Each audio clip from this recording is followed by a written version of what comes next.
Welcome back to another technical deep dive here in the debug zone. Today, we're tackling a big question and breaking it down with insights from other users. Hopefully, this clears up some misconceptions and helps you get the answer you need. So buckle up, stay a little curious, and let's jump right in.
And that's a wrap.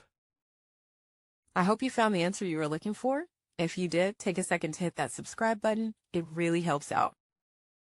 And let me know in the comments which solution worked best for you. See you next time in the debug zone.